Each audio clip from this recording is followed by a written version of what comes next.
Train भोर होने से बहुत पहले ही आखिरी शहर के रेलवे स्टेशन पर आकर रुक गई। राहुल अपना छोटा सा बैग कंधे पर टांगे प्लेटफॉर्म पर उतरा।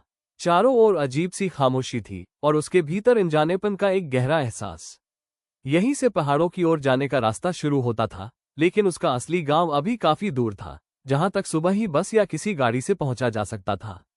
राहुल पहले कभी अपने पैतृक गांव नहीं गया था। आज वो वहां किसी भावनात्मक लगाव के कारण नहीं, बल्कि संपत्ति से जुड़े कुछ मामलों के कारण जा रहा था। रेलवे स्टेशन सूना और उदास लग रहा था। ठंडी हवा प्लेटफॉर्म पर खड़े खंभों और खाली बेंचों से टकराकर सिहरन पैदा कर रही थी।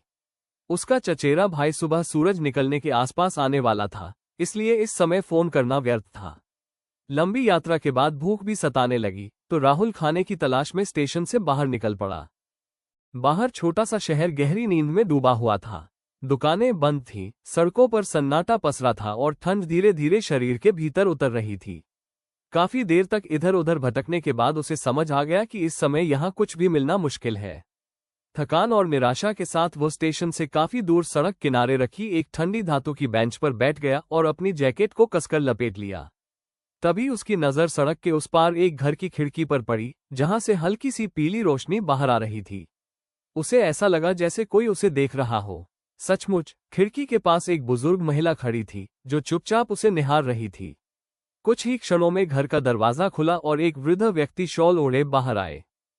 उन्होंने स्नेह और चिंता से भरे स्वर में पूछा, इतनी रात गए और इतनी ठंड में यहाँ क्यों बैठे हो, बेटा?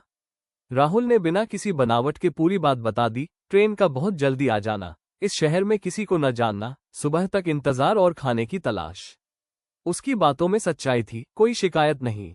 बुजुर्ग व्यक्ति ने ध्यान से उसकी बात सुनी, कुछ पल सोचा और फिर सहजता से कहा, अंदर आ जाओ।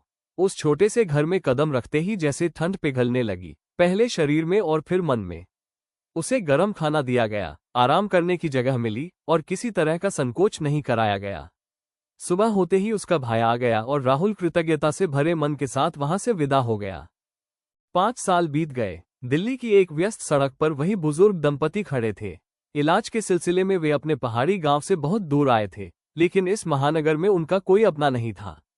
ट्रैफिक के बीच सड़क पार करते समय उनके चेहरे पर असमंजस और घबराहट साफ झलक रही थी। उसी सिग्नल पर एक कार रुकी। कार चला रहा युवक अचानक उन्हें देखकर ठिठक गया।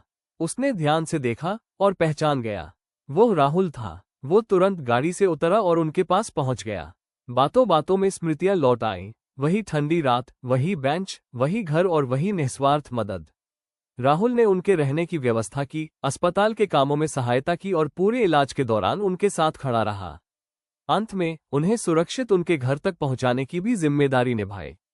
उस दिन राहुल ने महसूस किया कि सच्ची दयालुता और ईमानदारी कभी खोती नहीं। वो समय के साथ चुपचाप आगे बढ़ती रहती है और जब लौटती है तो कई गुना होकर लौटती है।